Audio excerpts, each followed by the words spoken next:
அனைவருக்கும் வணக்கம். Hello friends, எல்லோரும் எப்படி இருக்கீங்க? கமெண்ட்டில் சொல்லுங்கள். நாம் இப்போ பார்க்க போகிற ரெசிபி ஜீரா ரைஸ்.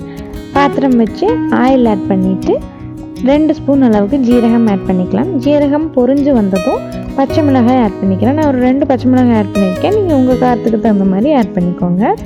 அடுத்தது ஒரு 2 ஸ்பூன் அளவுக்கு பொடியாக கட் பண்ணி வச்சுருக்கேன் கொத்தமல்லி ஆட் பண்ணி வதக்கிக்கலாம். கொத்தமல்லி லைட்டாக வதங்கினதும் ஊற வச்சுருக்க basmati rice and water add பண்ணிக்கலாம். நான் 2 கப் ரைஸ் எடுத்திருக்கேன். அதுக்கு தேவையான அளவு தண்ணியும் ஆட் பண்ணிக்கிட்டேன். இதை ஒரு தடவை ஆயிலையே நல்லா மிக்ஸ் பண்ணி கொடுத்துட்டு தேவையான அளவு உப்பு ஆட் பண்ணிக்கலாம். உப்பு ஆட் பண்ணினதுக்கப்புறமா நல்லா மிக்ஸ் பண்ணி கொடுத்துட்டு வேக விட்டுறலாம். மூடி போட்டு ஒரு 10 நிமிஷம் வெந்து வந்ததுன்னா போதும், ரைஸ் ரெடி ஆகிடும். 10 நிமிஷம் கழிச்சு பாருங்கள், ரைஸ் எவ்வளோ சூப்பராக ரெடி ஆகிருக்குன்னு. நல்லா உதிரியாக சூப்பராக வெந்து வந்துருச்சு. நீங்களும் ட்ரை பண்ணி பார்த்துட்டு எப்படி இருந்ததுன்னு கமெண்ட்டில் சொல்லுங்கள். தேங்க்ஸ் ஃபார் வாட்சிங்.